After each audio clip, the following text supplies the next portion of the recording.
Nagising si Rest nang tumunog ang kanyang cellphone. Bahagya niyang tinignan ng orasan na nakasabit sa dingding ng kanyang kwarto at nakita niyang 7:00 na pala ng umaga. Dinampot niya ang cellphone na sige pa rin sa pagtunog at saka ay yun sinagot. Natampal niya ang kanyang sariling noo nang mabosesa ng Ate Rose niya na naroon sa kabilang linya.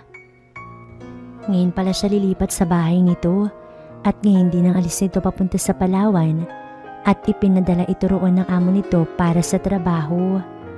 Walang may iwan sa 2 anak nito sa bahay. Oo nga at 18 na yung panganay nitong si Rosel at kakatapos lamang magdibo at 3 taong gulang pa lamang ang bunsong anak nitong si Roswell. At dahil sa walang tiwala ang kanyang kapatid, naiwanan si Roswell sa Ate Rosel nito sapagkat nag-aaral din naman si Rosel, ay siya naman ngayon ang pinakausapan nito na magbabantay muna sa 2. Total daw ay wala pa naman siyang trabaho. Siyempre, hindi naman niya kayang tanggihan si Raz na kanyang kapatid at 2 lang naman silang magkapatid. Sino ba naman na magtutulungan kundi sila lamang? Bumangon si Raz nang maibaba ang tawag ng kanyang Ate Rose. Handa na rin naman ang kanyang mga gamit kaya nagbihis na siya at lumarga na. Sakay ang kaniyang motor. Doon na lamang siya maliligo sa bahay ng kanyang Ate Rose. Pagdating nga roon ay talagang nakaabang na ang Ate Rose na sa pintuan.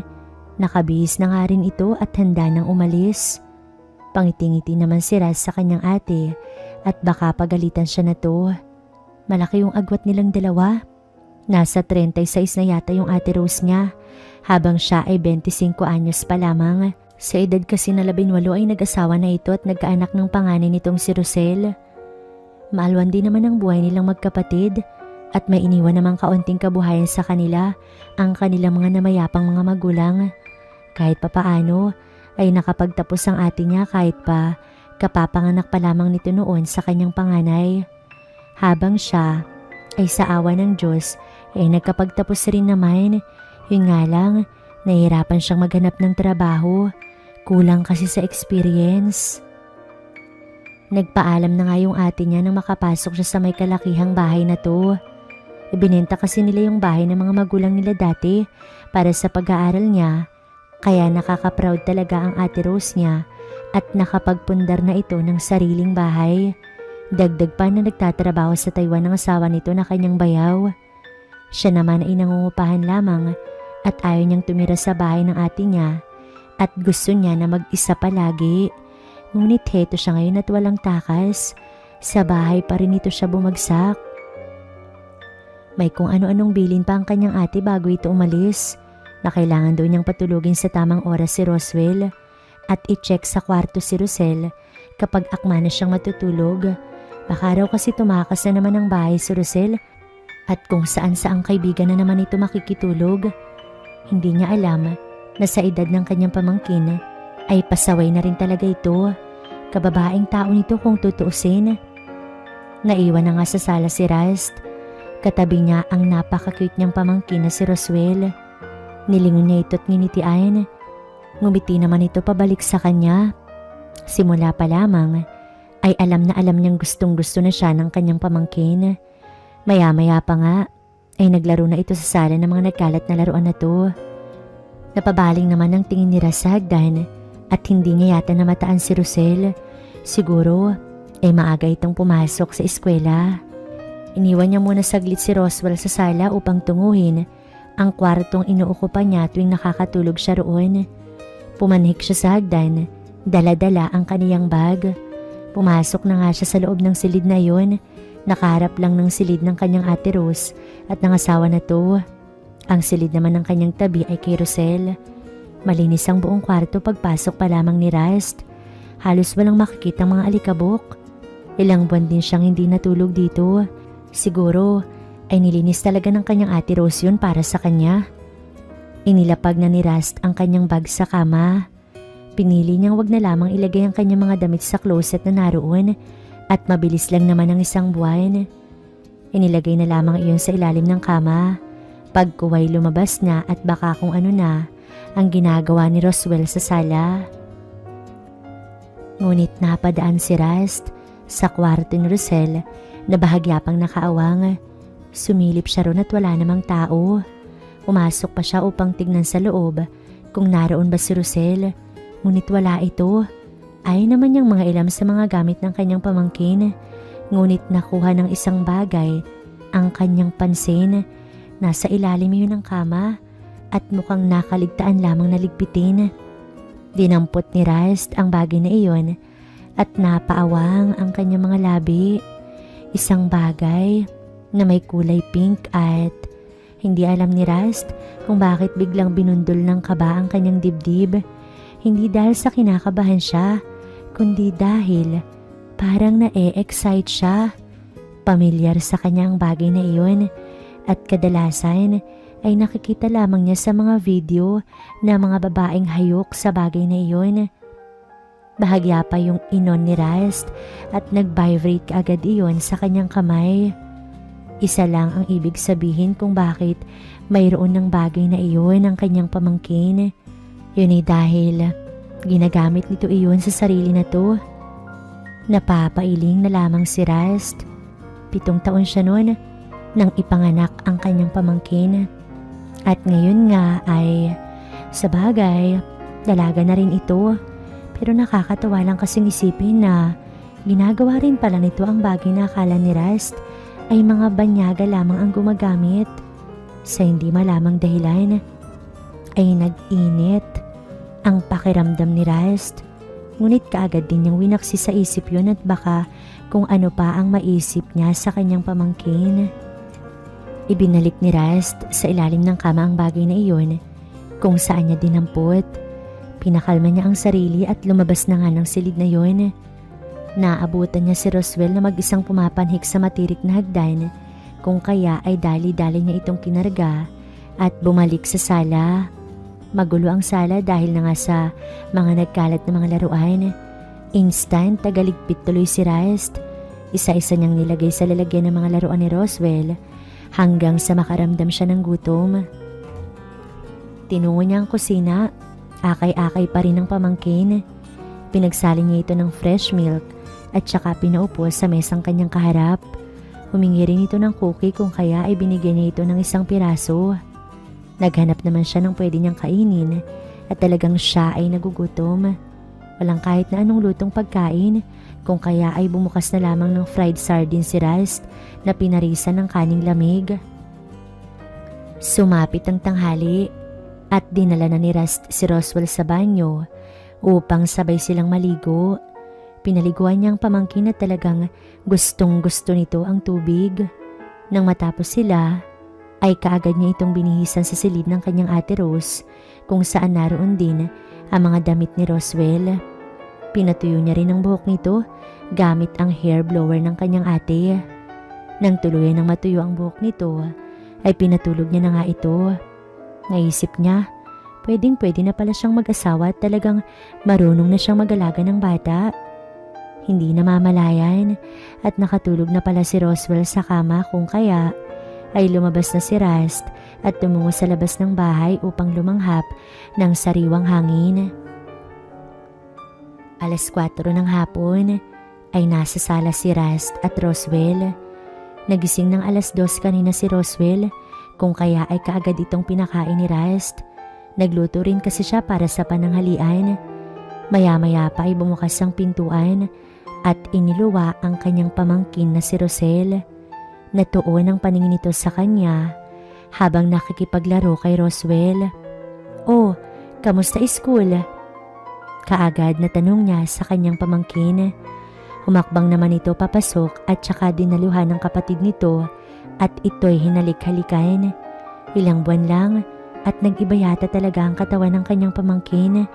Mas lalo pa itong gumanda. "Uncle, kanina ka pa?" Tanong nito sa kanya na hindi sinagot ang tanong niya kung kamusta ba ang school na to. Kaninang umaga pa. Gutom ka na ba? May pagkain sa kusina." Alok niya sa pamangkin.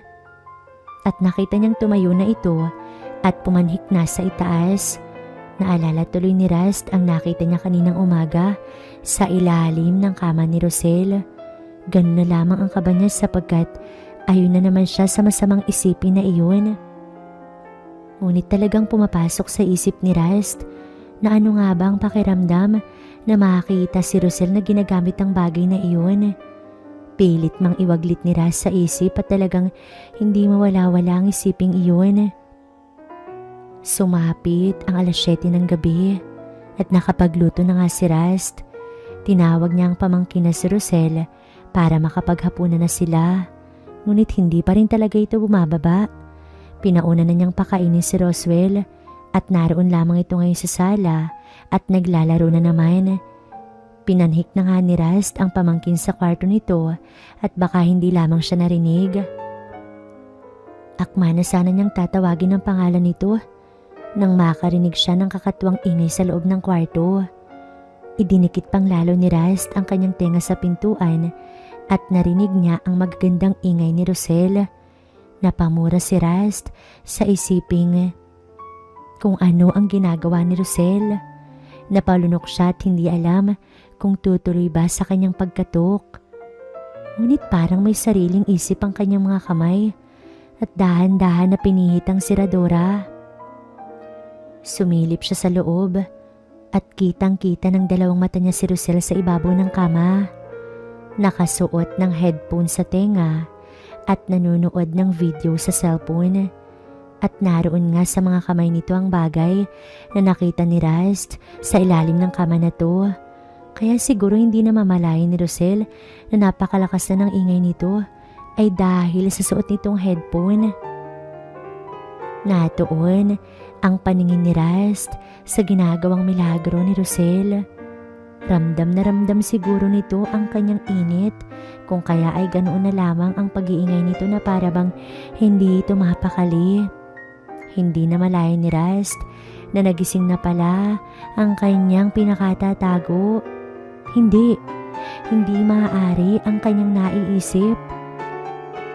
Ngunit maging si Rust yata ay kinakapos na ng paghinga sa nakikitang tagpo. Ginagamit na nga ni Rosel ang bagay na iyon upang mahapunan ang pag-iinit na to. Hindi man lang siya na to napansin na nakasilip na nga sa pintuan. Tutok na tutok talaga ang mga mata nito sa pinapanood sa ginagawa.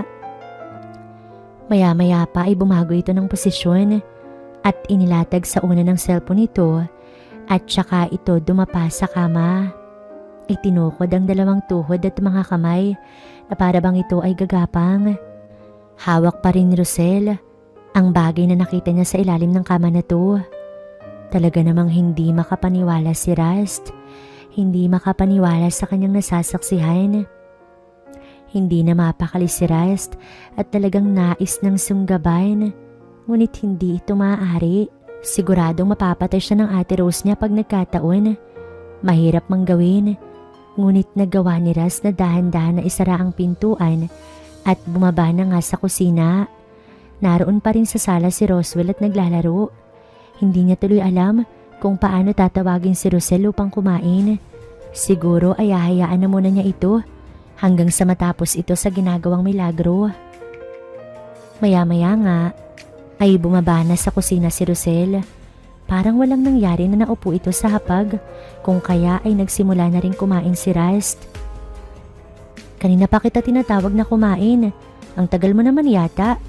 Pagbibiro ni Rust, ngunit ngumiti lamang ito sabay sabing, may tinapos pa po kasi ako, Uncle Rust. Sa sinabi nitong iyon, ay iba agad ang naisip ni Rust. Naiisip niya ang tagpo kanina na kinakailangan pa niyang uminom ng maraming tubig para lamang mapawi ang init na dulot ng tagpong iyon. Kaagad siyang tumayo at tumungo sa refrigerator at saka kumuha ng tubig na iinumin. Patuloy lamang sa maganang pagkain ng kanyang pamangkin kung kaya ay hindi na lamang nagsalita pa si Rust. Hanggang sa matapos sila sa pagkain, si Rosel na ang nagpresenta na maghuhugas ng plato kung kaya ay inakyat na ni Rust si Roswell sa kwarto upang patulugin na ang pamangkin. Masyado yatang napagod sa paglalaro si Roswell kung kaya ay kaagad itong natulog. Naisip ni Rast na doon na lamang matulog sa kwarto ng kanyang ate para naman mabantayan niya ang kanyang pamangkin. Lumabas muna siya sa silid na iyon upang i-check ang lahat ng pintuan at bintana ng bahay. Tsaka yun nilak lahat. Mahigpit na bili ng kanyang ate iyon. Tahimik na rin ang buong kusina at malinis. Natapos na din yata ni Rosel ang pag-uhugas at siguro ay nasa silid na nito ito. Tumungo si Raz sa banyo at iisang banyo lang ang mayroon ng bahay na iyon. Parang bigla kasi siyang nainitan at balak sana niyang maligo. Nakasanayan na kasi niyang maligo bago matulog. Walang ano-ano ay binuksan niya ang pintuan ng banyo at napaawang ang kanyang labis na nakita. Naroon si Rosel at nakaupo sa kubetang nakaharap sa kanya. Dala-dala na naman ito ang bagay na nakita ni Rast sa ilalim ng kama. At gumagawa na naman ng milagro ng mga oras na iyon. Mulagat ang mga mata ni Rosel at hindi alam kung ano bang gagawin. Hindi rin ito nakakilos agad para itong estatwa sa kanyang harapan. Maging si Rast ay hindi malaman ang gagawin. Unang gabi pa lamang niya sa bahay ng kanyang ate. Ngunit kung ano-anong kalokohan na ang ginagawa ni Rosel. Bigla tuloy, tumagatak ang pawis ni Rast. Uncle, hindi pa po ko tapos. Baka naman po pwedeng kayo na po yung gumawa. Mahinhin ang boses na pakiusap ni Rosel na mas lalo niyang kinagulat. Ibang klase pala si Rosel. Hindi ba nito naisip na masama ang ginagawa na to? Sige na Uncle Rast. Gusto ko kasing maranasan yun. Ngayon nakita niyo na rin naman na po ako na ginagawa yung bagay na ito. Pangako, hindi naman po ako magsusumbong kay Mama. Natatakot si Rast. Napasukin na rin ng demonyo ang kanyang utak at baka kung anong magawa niya kay Rosel sa mga pinagsasasabi na to, baka mapatulan niya ito. Ngunit huli na ang lahat at tuluyan na nga siyang sinakop ng demonyo niyang utak. Kung kaya ay nagawa niyang pumasok at isinara ang pintuan. Nakabukas ang ilaw sa banyo, kung kaya ay banaag niya pa rin ang bagay na iyon na hawak-hawak ni Rosel. Mangako ka, wag mong sasabihin sa mama mo to kundi malilintikan ako. At saka tutulungan lang kita, yun lang. Huwag ka nang humiling ng masigit pa ron. Hindi pwede to. Hindi natin pwedeng gawin ang bagay na to pero dahil nakikiusap ka, sige. Nahihirapang wika ni Rast. Uncle Rast, alam niyo po bang crush ko kayo? Saad ni Rosel na dahilan kung bakit mas lalong nagulat si Rast. Ang gwapo niyo po kasi, maputi, matangos ang ilong at maganda rin po yung labi niyo. Pwede niyo po ba akong halikan? Sumalubong ang dalawang kilay ni Rast sa idinugtong na iyon ni Rosel. Ano na ang nangyayari sa mundo?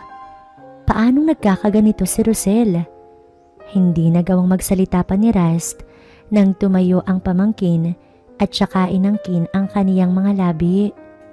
Naikuyon naman ni Rast ang kanyang kamao at pinipigilan ang kanyang damdamin. Uncle, alam ko naman na sumasakit na yung puso niyo eh. Minsan kasi kapag hindi ako nakakarating sa rurok, talagang sumasakit yung puson ko. Gusto ko rin naman na maranasan mo yung sumaya Kaya hayaan niyo naman ako sa gagawin ko. Napasingap si Rast nang lumapit sa kanya si Rosel. Napatingala na lamang sa kisame si Rast nang tuluyan na nga itong makalapit at ginawa ang sinasabi nito. Lihim siyang nagdarasal na sana ay mapatawad siya ni Rose sapagkat lalaki lamang siya na hindi kayang iwasan ng tukso. Tutal, yun lang naman ang gagawin sa kanya ni Rosel. Kung baga, ay tutulungan lamang nila ang kanilang mga sarili. Hindi naman na sila aabot sa bagay na masigit pa roon. Nag-uumapaw ang kasiyahan ni Rast at ni Rosel. Talagang hindi sila mapakali sa kanilang ginagawa. Hinila niya si Rosel patayo at bahagya silang nagpantay. Tuluyan na nasakop ng kadiliman si Rast at talagang tumatak na sa isipan niya na tuluyan ang gawin ng bagay na iyon.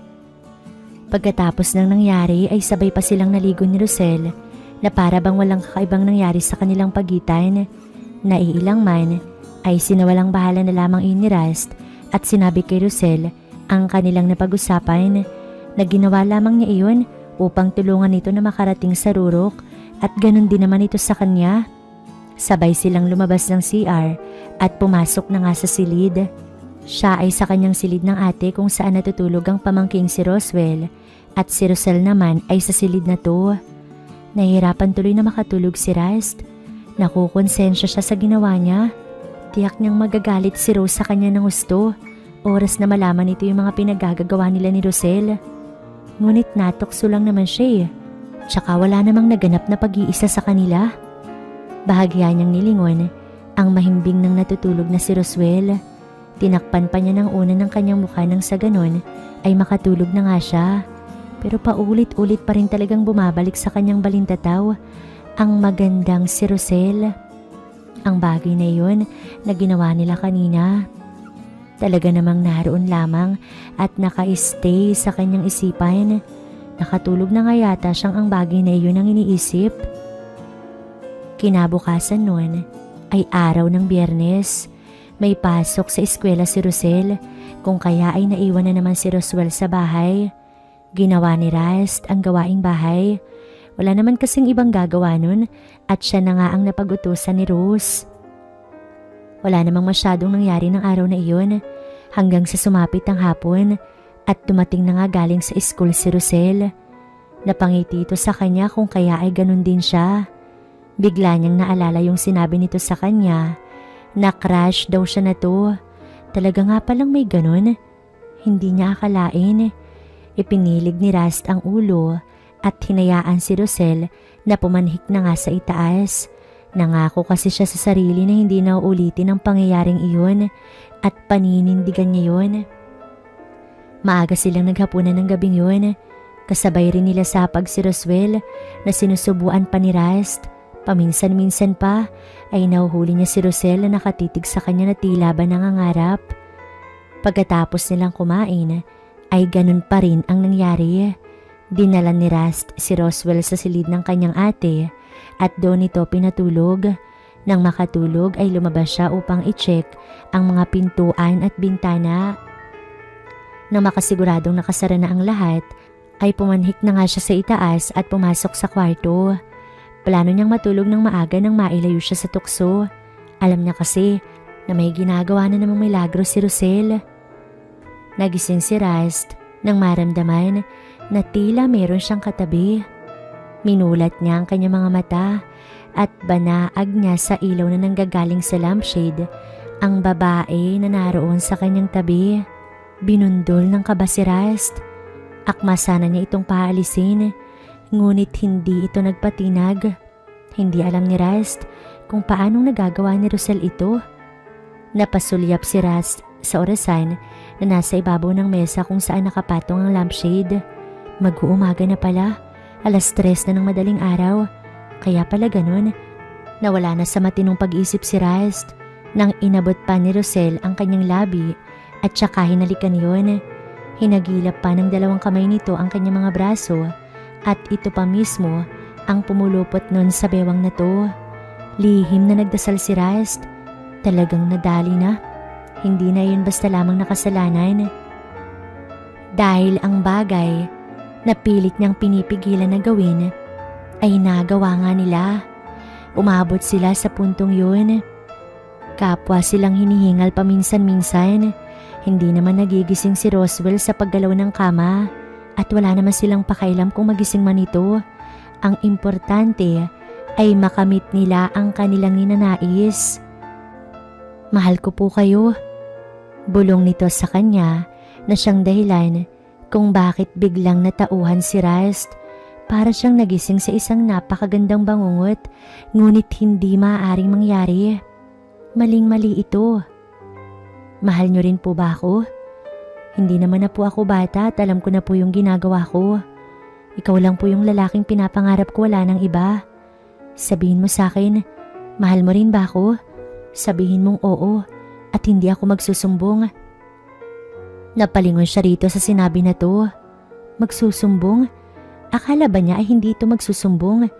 Ngayon ay pinipilit siya nitong sabihin dito na mahal niya ito para lamang hindi ito magsumbong? Hindi ba't hindi na normal ang isip ni Roswell? Hindi iyon pag-iisip ng isang babae. Tuluyan nang natali si Rest. Araw-gabi nilang ginagawa ang bagay na iyon. Nalabag man sa kanyang loob ay ginagawa niya. Hanggang sa umuwi na nga si Rose at pinakaisapan pa siyang doon na lamang tumira. Gabi-gabi tuloy siyang napapagod sa mga bagay na pinaggagawa nila. Napasubo siya sa isang bagay na talaga namang mahirap takasan.